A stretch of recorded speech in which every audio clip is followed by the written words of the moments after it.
Start Instagram. Start YouTube.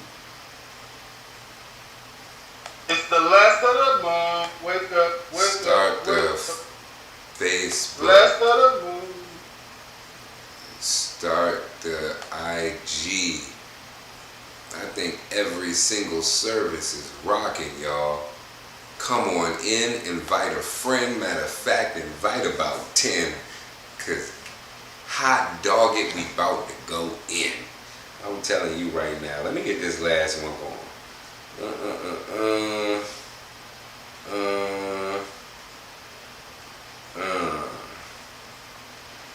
Boom. Let me go and get that thing started. And while y'all are coming in, because I know I see IG doing this thing a little bit over there.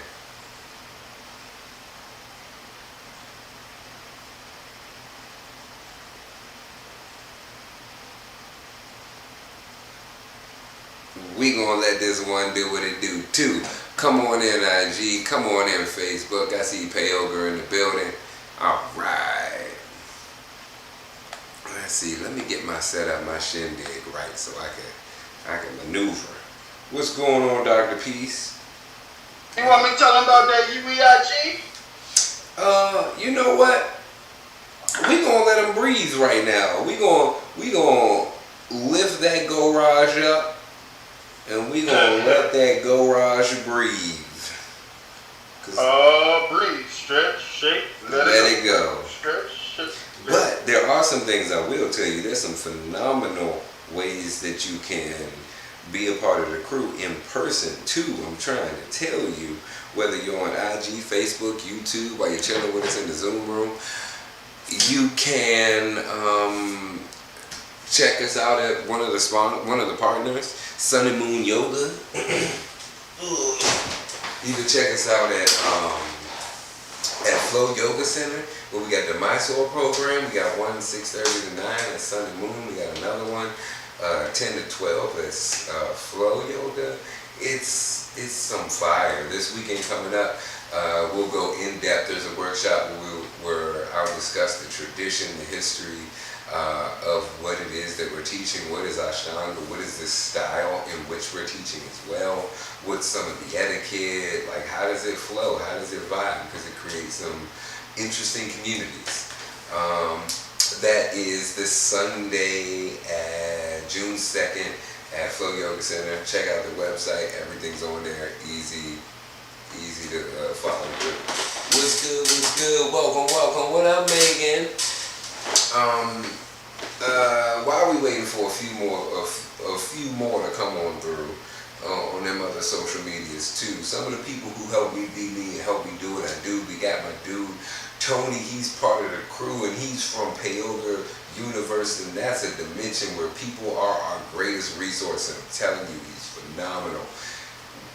Words won't even describe it. We also got Brent LV, another fantastic asset and part of the crew too for all the digital assets. If you need them, he got them for you. What else is there? We got Lifeform mats. Those are the mats that I be using, Jumi use. I'm trying to tell you, you can get those on mat lessons, no slips, no excuses. You can see things clear. You can take those lessons you learn on the mat, come to these spaces, to these places, and take them off the mat and into our day-to-day lives to actually benefit from them on a day-to-day basis. And when I was talking about Payoga and how fly he is, how he got this dude, whole nother universe, I'm trying to tell you for real. But one of the ways that he does, like, just help the community and become like a pillar in the community for support, for outreach. I'll let him tell you what he does on the UE stories, how he's keeping the growth gang together. Harambe and Ubuntu. I am because we are. I and I is the Rastafari way to say it, but basically Payoga is the message I receive from the universe, and so that's the message I preach. And people are our greatest resource. It's how I live and breathe. And it's a fun, exciting, unstable way to live. But I'm going to make it. Don't worry about me. Whenever I find something I like, I contribute. Real simple process. I'm working on reciprocity. It works. Trust me. For the UE.BCIG, Check in for the daily meditation and accountability. All you gotta do is go to the story, click Moved and Meditated, and then the next day you get a shout out which reminds you to meditate and move again. Real simple. You already doom scrolling, you already on IG, so go ahead, make it a little bit healthier by following UE.DC. UYWE.DC is the place to be. Get in there, y'all. Hey, see, that was smooth as butter and even better for you. So, what else we got going on tonight? We reading the Tao Te Ching. We've been going back and forth between a few different versions. Between my version and Tony's version. Some of these we're going to skip. And some of these we're going to read both. Some of them we're just going to read one. And we're going to flow with it. And if you got something you want to share, your 2 cents, your 8 cents, your half a dollar, then I highly encourage you to go to www.uedc.com right here and, sign up. It's free $99. The only thing you have to do is pay attention. Oh! Right? And then we can actually chat. We can actually be part of the dialogue. Now it's a community of growth. You just hopped into the driving seat of your own evolution, of your own growth. So, that's up to you. You can stay stuck and stagnant. If that's what you want to do, you do that. But if you want to grow, UEDC, baby, we here for you. All right, moving forward. You do what you want. Okay. Last time.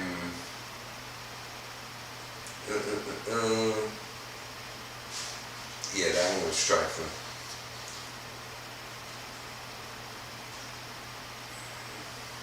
Yeah, we skipping that one too. Alright, here we are, 38. True virtue. That was alright one. True virtue makes no show of virtue, and therefore is really virtuous. False virtue never loses sight of itself, and therefore it's no longer virtue. True virtue does not assert itself, and therefore is unpretentious. False virtue is acting a part, and thereby is only pretense. When the Tao is lost, there is only virtue. When virtue is lost, there is only generosity. When generosity is lost, there is only justice. When justice is lost, only tradition remains. Tradition reduces loyalty and good faith to a shadow. It is the beginning of disorder. Tradition is merely the flower of the Tao. Apart from its roots, it withers and dies. The truly great embody the spirit, not just external appearance. They bear fruit, not just blossoms. They do not put on a show of virtue. They practice it. Alright. So apparently, all the fake people out here, it doesn't necessarily have to be virtue. You can plug and play this. This is a simple concept, I think. Unless I'm misreading this, or you got something different in your wheelhouse. No, it's pretty much the same. Yours is just poetic as usual. Since this is a long one and we got over 80 chapters to go, I'm cool with skipping mine this time. I like that. I like that part too. The fruit and the blossoms part is not just they bear fruit. They don't just blossom. They don't just look pretty. It's about you actually providing some type of nourishment for something or someone. I rock with that. All right, check this out. This out. Therefore, the Tao is lost, and then virtue is lost, and then benevolence. Benevolence is lost, then righteousness. Righteousness is lost, and then etiquette. Those who have etiquette are a thin shell of loyalty and sincerity. Those who have etiquette are a thin shell of loyalty and sincerity, and the beginning of chaos. Those with foreknowledge are the flowers of the Tao, and the beginning of ignorance. Therefore, the great person abides in substance, and does not dwell on the thin shell, abides in the real, and does not dwell on the flower. Thus they discard that, and take this.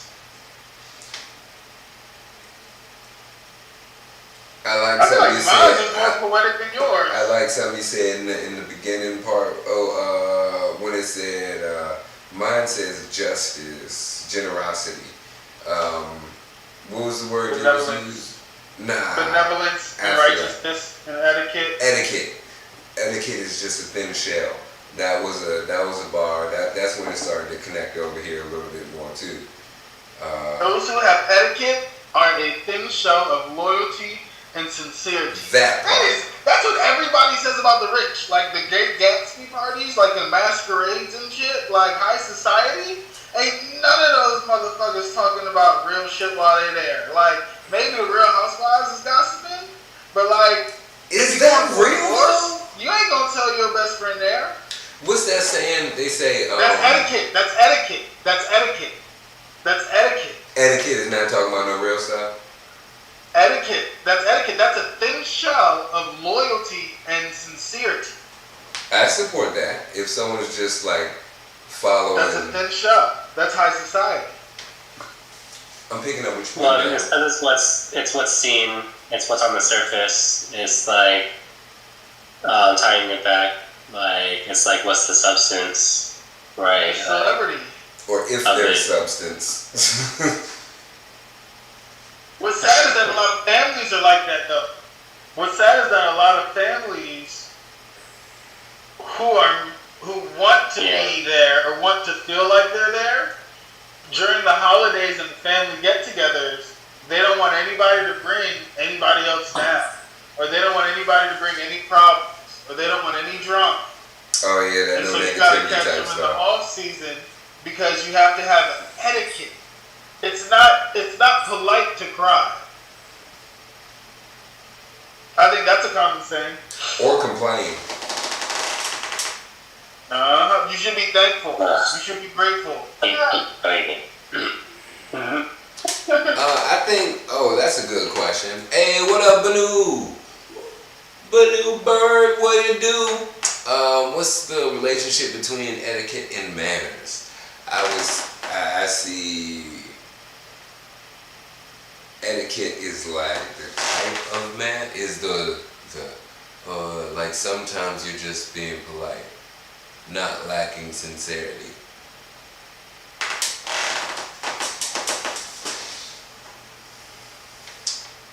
I think in that context in which he was speaking about it, that wasn't being polite. That was just putting on a mask to fit in, like being at a party and you don't really feel good, you don't really have too much good stuff to say, but you're telling people, hey, how you doing? Oh yeah, no, I'm fine. No, everything's good. Yeah, life is great.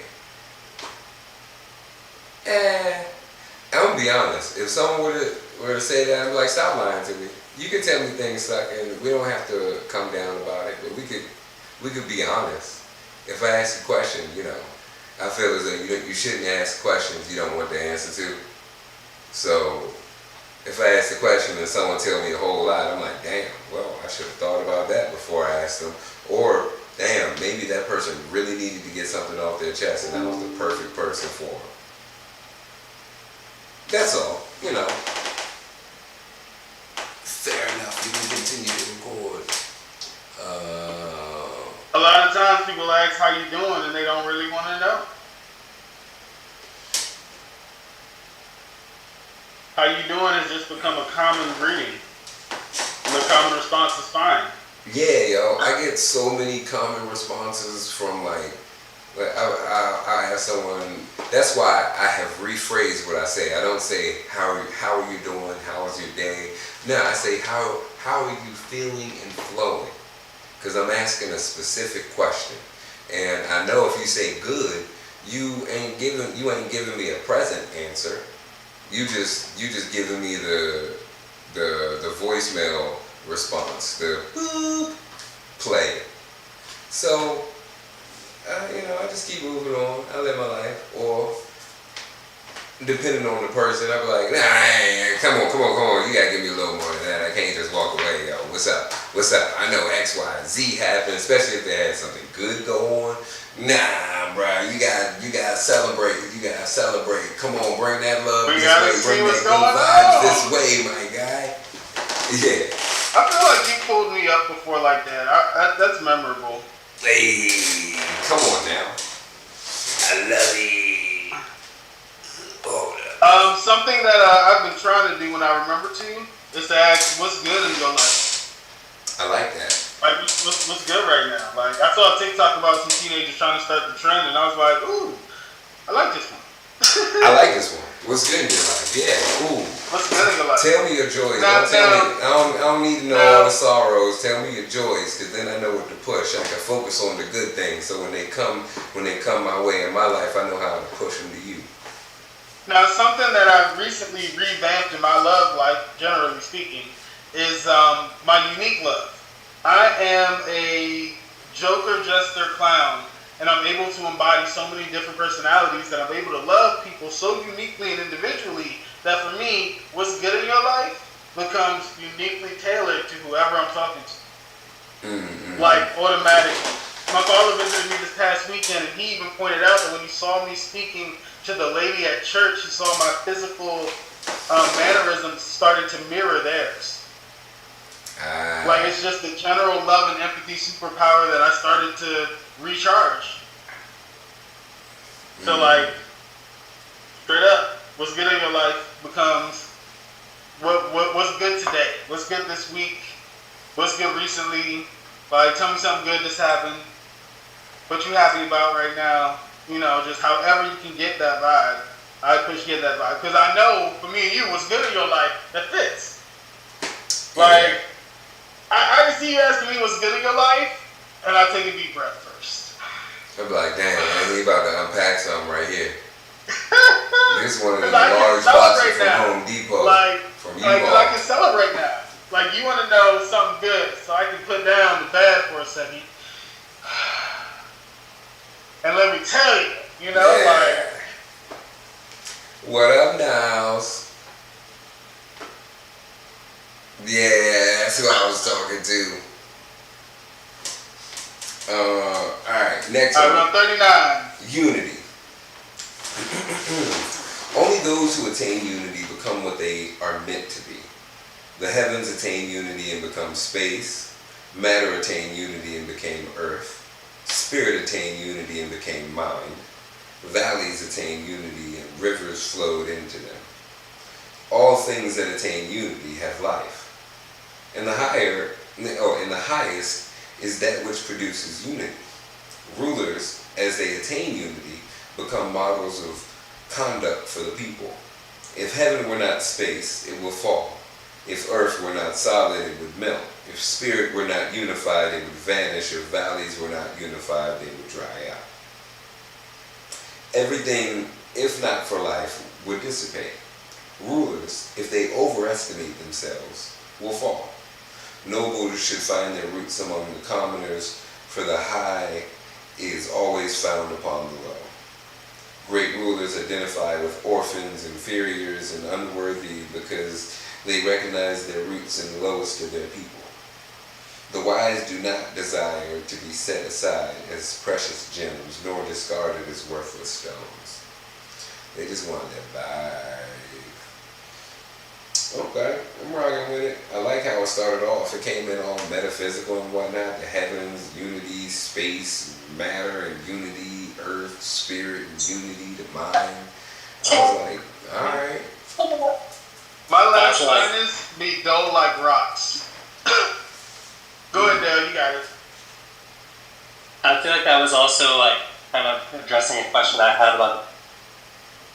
Oh no, sorry, Dale. I accidentally muted you. I got you. I was thinking how it was like it addressed one of the questions I had about the previous one of etiquette.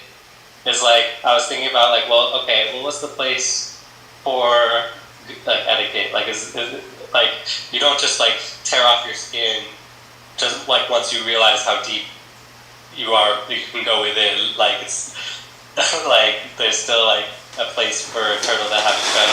Like so like can etiquette be? And then it's like, well, it can help, like, maybe people who need a bridge to unity from their islands. Ooh, there's no place for competition. Ooh, I like that. Oh, IG going off. This one, I see. I like there's the bridge to unity.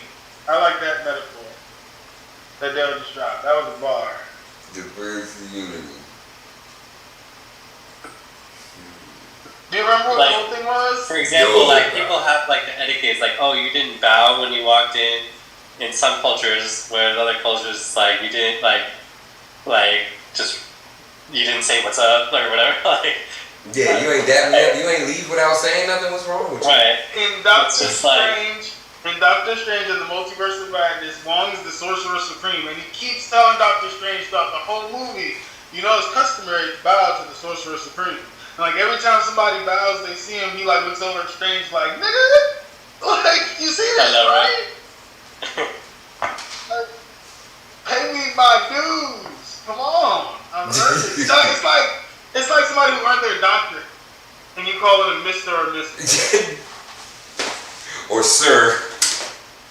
Hey, that's rude. Like, no, it's doctor.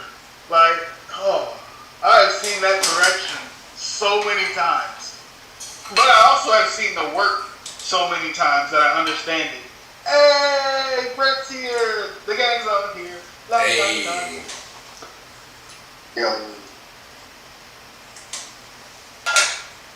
Yeah. Now we just need mighty more I also like the concept of the unity that he was speaking about, and how I think Megan tapped in saying that so unity is not competing, it's collaborative, essentially. Yeah. Within my first 3 years of coaching, I wrote like a 500-page essay just because I loved what I was doing so much. And it was about the spirit of competition. And it was about how we do not compete to be better than somebody. We compete so that everybody becomes their best self. Yes. If you only feel good because you're better than someone else, then you will always be chasing or defending a title that you can never hold forever. Anyway. Yes. That's not real. I support these thoughts. And like, And I wrote like this from my heart for no reason. It was wild. Go ahead, Dale.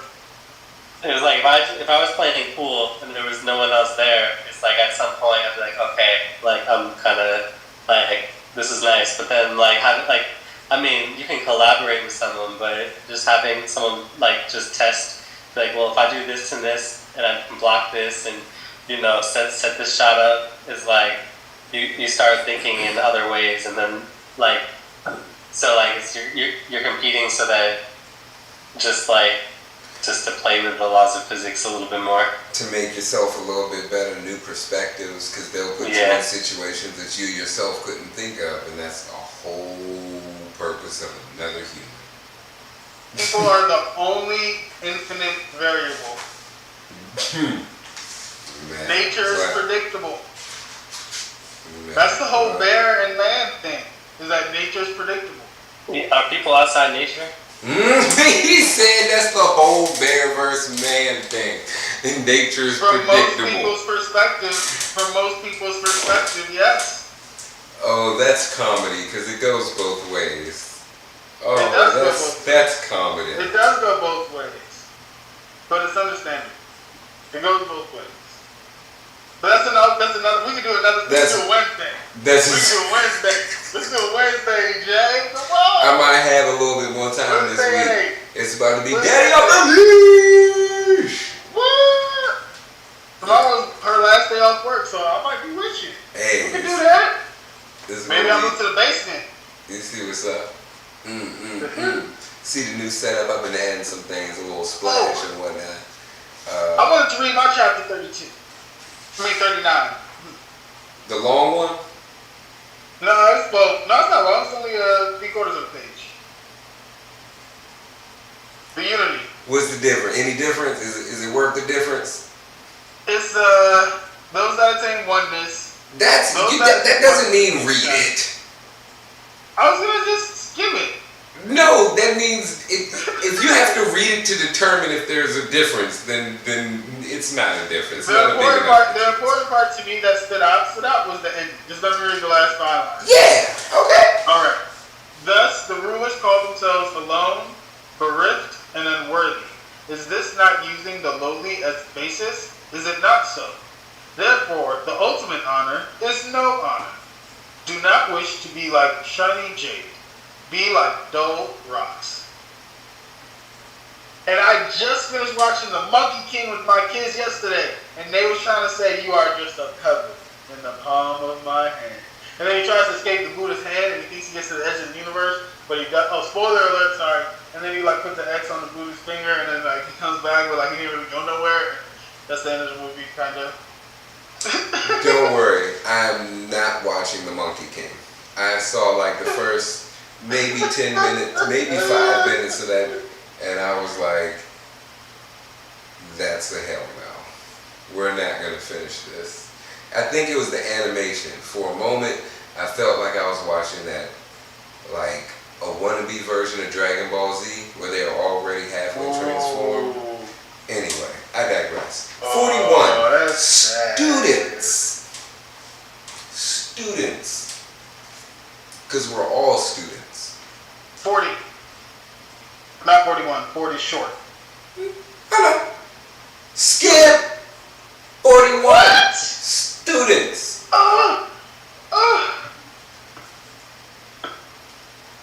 Great students, when they hear of the Tao, earnestly practice it. Good students, when they hear of the Tao, sometimes follow it and sometimes lose it. Typical students, when they hear of the Tao, ridicule it. Were it not easily ridiculed, it would not be true Tao. Though most illuminated by the Tao are often the dimmest. Those most advanced in the Tao are often the furthest behind. Those best guided by Tao are the least self-assured. Those high in virtue resemble low valleys, and the innocent are more likely to be ashamed. The best craftsmen can seem inefficient. The most generous are indistinguishable from the poor. The greatest square has no corners. The greatest vessel is never filled. The greatest sound has no speech. The greatest form has no shape. The Tao is obscure and without name, and yet it is precisely this Tao that alone can fulfill and complete.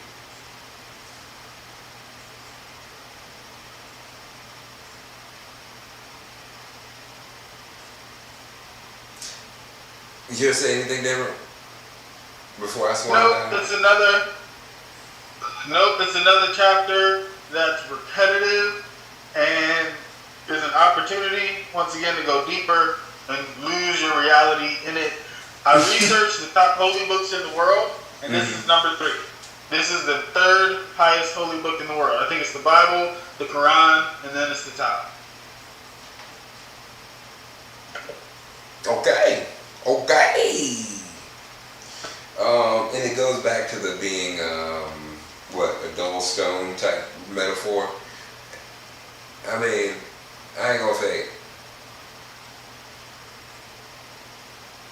No one would really tell much of a difference if I had a $3 billion in each bank account I have, or if I have 3,000. I don't believe that. You wouldn't have your own yoga studio if you had billions in the bank? If you just see me, you wouldn't know. I'll probably have the same old Naruto shirt on. Brent, I'm gonna need you to clip that for me, and we're gonna time capsule it for like 10 years. Now, in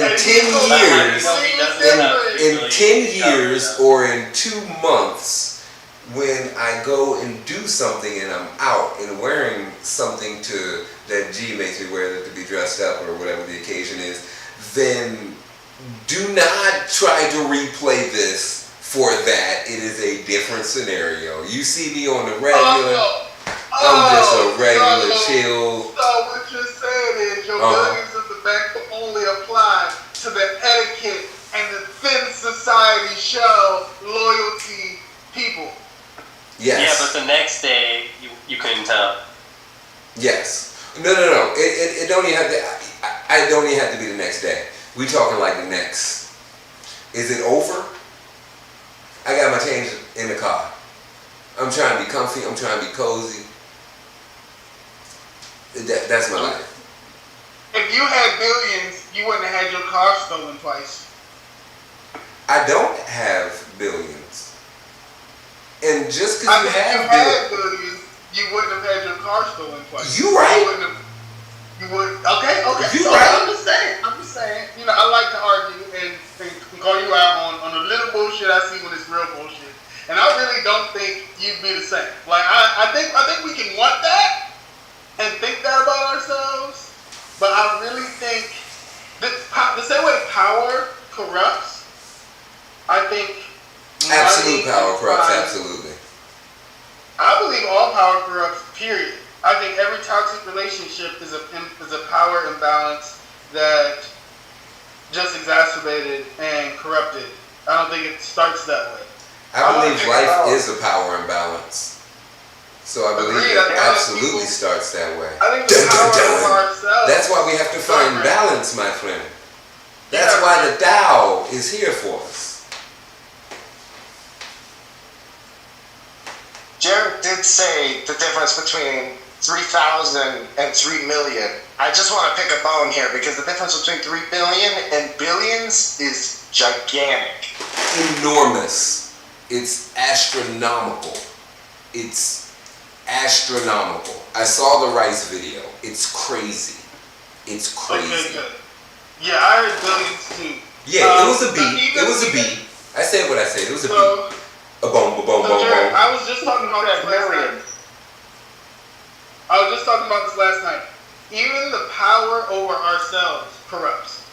If we do not build self-discipline, we become addicted to the pleasures or to the toxins or to whatever poisons we choose to ingest to be inebriated and lose sense of reality or things like that. Even the power we have over ourselves corrupts. And it's not even an absolute power. Because who believes we have absolute control over ourselves other than a few of us?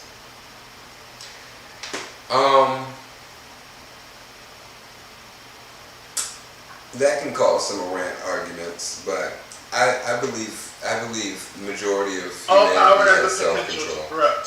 Yeah. It doesn't have to be absolute. It doesn't have to be absolute. All power has the potential. You got another example. Because the power of us not being able to. The power of us. I think it's a toxic relationship example. Look at that. We're all men here. There are no women here. Think about being the father in your household and how there's no one there to really check you unless you choose to give that respect to your partner and don't get me wrong, I'm not saying you can do anything. What I'm saying is usually we as men are given that respect and title as head of household. And a lot of times that leaves some abuse unchecked. Even if it's as simple as spanking our kids. If dad wants to spank the kids, there's not many moms that are really going to be able to stop that from happening. And I'm not talking like beating abuse, like CPS take them away. I'm talking about something that's still within the legal rights, but that is still, I consider, unethical, and that's a sense of power display. Yeah, we just got different beliefs on that. I'm a firm believer in spare the rod, spoil the child, but it's not my first go-to. And it definitely depends on the person. Sheep rod. You remember that phone call with me? Were we talking about that? Or was that a Bible conversation? That wasn't a sheep? Oh, we broke down that verse this past 2 weeks in Bible study. The sheep and the shepherd, you cannot hit sheep. If the sheep fear you, you cannot herd them or guide them. The shepherd's rod was intended to gently guide the sheep. So spare the rod for the child means give your child loving, gentle discipline, not to hit. Yeah, I started with It's not my first go-to. Oh, of course. And also, it depends on the child. Some children are not going to learn no matter how much you beat them. It'll just further their resolve. So it's about knowing the child first off, and then My own justification was any parent who doesn't use every tool at their disposal isn't reaching their full potential. Like, that was my philosophy back in the day. Now it's, nah, some things don't make you stronger, they hurt you. Some things cripple you for life and cause you PTSD. Like, nah. But anyway, fair enough. 42. 42, yin and yang. Want me to do this one? Yeah. Want me to take one? Take this one. Alright. I don't have titles, so thank you for giving me the title. Yin and yang. Tao produces one. One produces two. Two produce three. Three produce myriad things. Myriad things, backed by yin and embracing yang, achieve harmony by integrating their energy. What the people dislike are alone bereft and unworthy. But the rulers call themselves with these terms. So with all things, appear to take loss but benefit, or receive benefit but loss. What the ancients taught, I will also teach. The violent one cannot have a natural death. I will use this as the principle of all teachings. Come on, Tao, back me up. Back me up. The violent one can't have a natural death. I will use this as the principle of all teachings. We're just talking about being kids. Like, I'm just saying. Just say, okay. Oh wait, I was supposed to tone it down today. Oh, I still stand on it. I still stand on it. The difference in mine is saying that this is the first lesson of the Tao. It is much shorter. Just about negative principles, positive principles. The third principle, vitality, is energetic vitality, which is Qi, yin, yang, and Qi. Yeah, similar stuff. Let's see. 33, 43. Stillness and silence. The soft overcome the hard. The flexible conquer the stiff. The ethereal penetrates the solid. This is why there is great advantage in stillness and silence over movement and speaking. But few ever obtain the advantage, for few practice stillness and silence. I like that one. I actually like that one.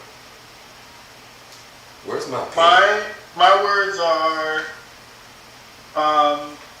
that which has no substance enters into that which has no openings. I know the benefits of unattached actions, teaching without words, benefits of actions without attachment. Sounds trash. That's the whole thing? Yeah. Alright, That was the word whole for thing? You didn't even skim it? Trash. I just took out my first two lines. Oh yeah, I took out the first two lines and a bunch of other words. I just gave you key words. Trash. 44. Gotta be more than that. True freedom. Like, true religion. We're talking about the genes, not the actual thing. Ha ha ha. Continue. Which is better, fame or integrity? Integrity. Which is more valuable, riches or good character? Good character. Which is more dangerous, failure or success? Success. Overindulgence creates waste. Hoarding invites loss. Those who are content with what they have are not in danger of loss. Those who know when to stop are free to go on. I like that one too. I like that one too. Mine is a little different, same principles, but it's short, so I really want to read it. Fame or self, which is dearer? The self or wealth, which is greater? Gain or loss, which is more painful? And that's the difference that I saw in the two of ours. So I was like, ooh, that makes me want to read it. Because mine said gain or loss, which is more painful. And yours said failure or success. Which is more dangerous. Yeah, which is more dangerous. So yours says success, while mine said gain or loss, which is more painful. Hey, Nas, win or lose. Win or lose, be a good sport. Yeah, win or lose, be a good sport. It don't matter which one it is, you have a good time regardless. That is awesome. Thus, excessive love must lead to great spending. Excessive hoarding must lead to heavy loss. Knowing contentment avoids disgrace. Knowing when to stop avoids danger. Thus, one can endure indefinitely. I like which is more dangerous, failure or success, because a lot of times people fiend for success but don't see the dangers within it. Like y'all were talking about money. Not even that. Y'all were talking about money and how that changes people. But I'm going to go back a little bit further. It doesn't if you have good character and integrity. So, but your character and integrity are only part of your personality. You'll be able to finance more of you to shine through. And I'm not saying you want to shine. I'm saying you can afford to be more authentic. well, which is more dangerous? That's why success can be more dangerous towards someone's growth, because they feel as though they attained it and they don't move forward. The failure could be less because it can continue to push them to grow or teach them something or be a lesson moving forward, especially through the Tao's eyes. Just watch something that said, if you want to succeed, fail 3 times as much. I think it was an ex-president or somebody who said that. I mean, it's about right. Oh snap! It's almost 10. We flowing. All right, we'll do one more. These next few are kind of short. All right, let's do one more. Extreme perfection seems imperfect, for it never stops perfecting. Extreme fulfillment appears empty, for it never stops filling. Extreme straightness appears crooked. Extreme skill clumsy. Extreme eloquence stammering. Not extreme perfection, but purity and clarity are the targets at which we should aim.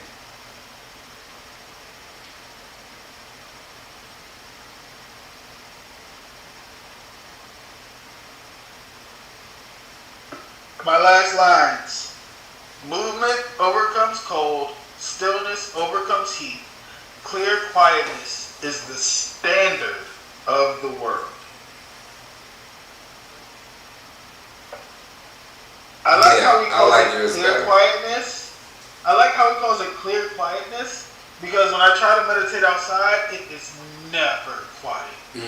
The birds be the loudest. The wind, the trees, and I can sense every squirrel in the yard.